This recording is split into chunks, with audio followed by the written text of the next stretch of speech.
Welcome back to America's Biggest Crimes, the channel where we dive deep into the cases that shock the nation and leave us searching for answers. Today, we're unraveling one of the most chilling and high-profile crimes of recent years: the brutal murders of 4 University of Idaho students in 2022. A quiet college town, a gruesome crime, and a suspect whose background raises more questions than answers. Name. And in this episode, we'll explore the haunting story of Bryan Kohberger, the criminology student turned killer, and the case that gripped America. Buckle up. This is a long one, but every detail matters. Hit that subscribe button, ring the bell, and let's get started. On November 13, 2022, the small college town of Moscow, Idaho, woke up to a nightmare. 4 University of Idaho students, Ethan Chapin, Xana Kernodle, Madison Mogen, and Kaylee Goncalves, were found brutally stabbed to death in their off-campus rental home at 1122 King Road. These were young people in the prime of their lives, full of promise, known for their kindness and vibrant personalities. The news sent shockwaves through the community and beyond, dominating headlines across the country. But what made this case so chilling wasn't just the violence. It was the mystery. For weeks, police had no suspect, no clear motive, and a community gripped by fear.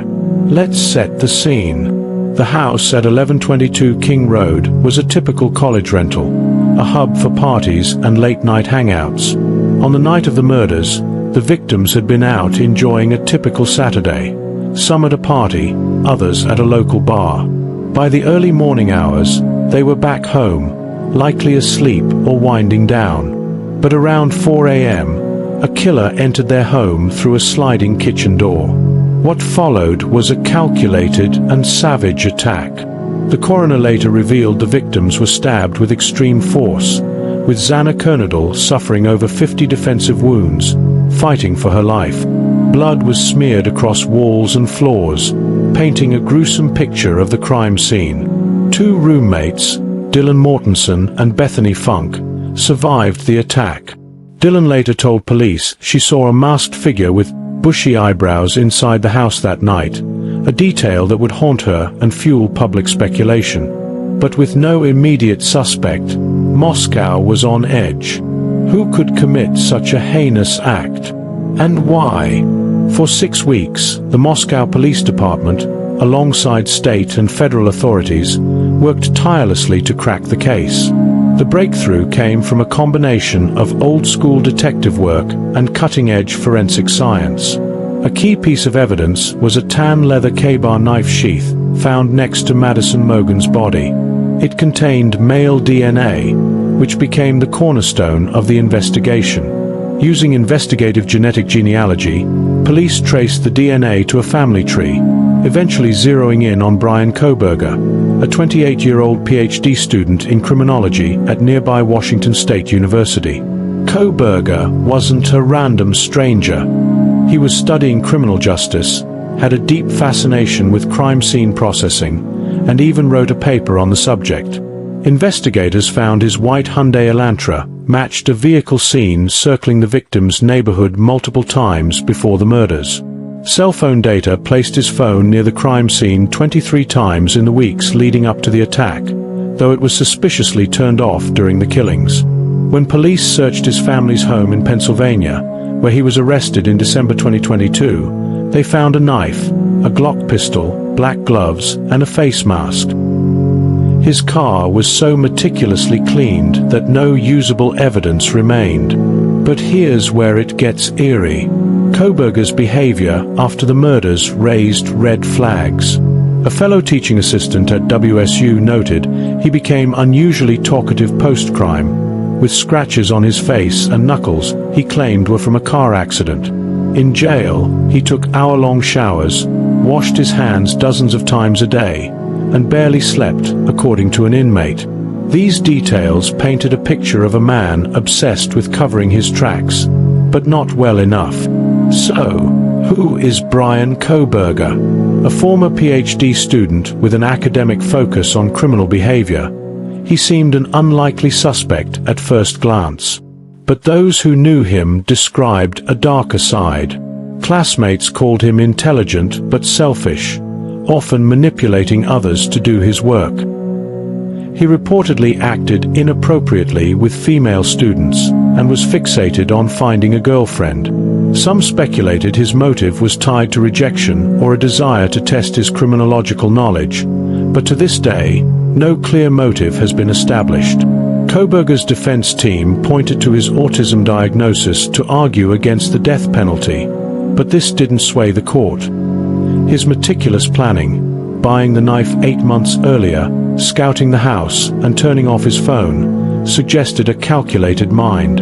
Yet, he made critical mistakes, like leaving the knife sheath. Was he a mastermind, or just lucky to evade capture for 6 weeks? That question would linger as the case moved toward trial. After over 2 years of legal battles, Kohberger's case took a dramatic turn on July 2, 2025.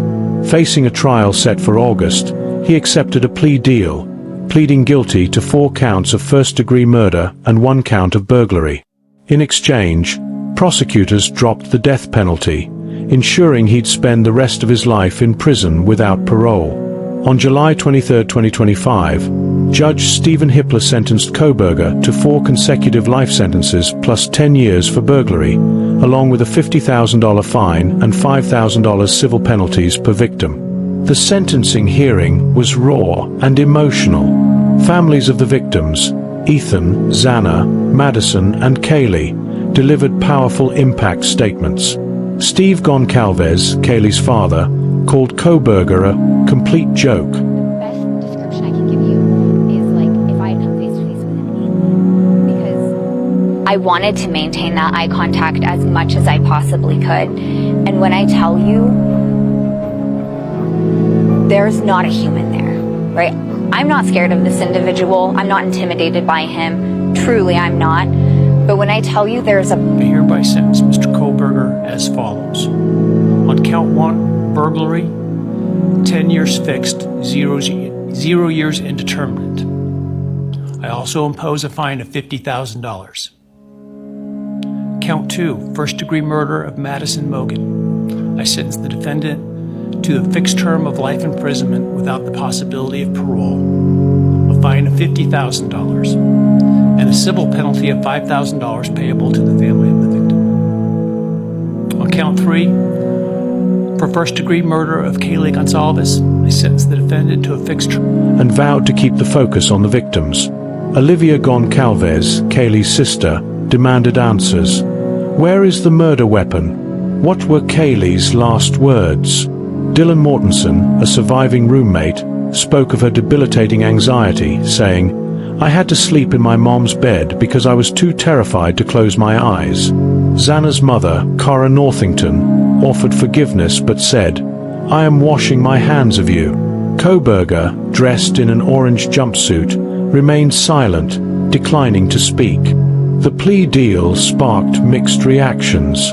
Madison Mogan's father, Ben, supported it, saying it spared the families a grueling trial. But the Goncalves family felt betrayed, arguing for a full confession and the murder weapon's location. Despite the closure, one question remains unanswered. Why?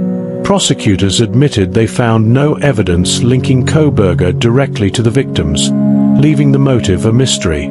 So, why did Bryan Kohberger do it? Theories abound. Some believe his criminology background drove him to test his ability to commit the perfect crime, as suggested by posts on X. Others speculate personal rejection or a psychological break fueled his rage.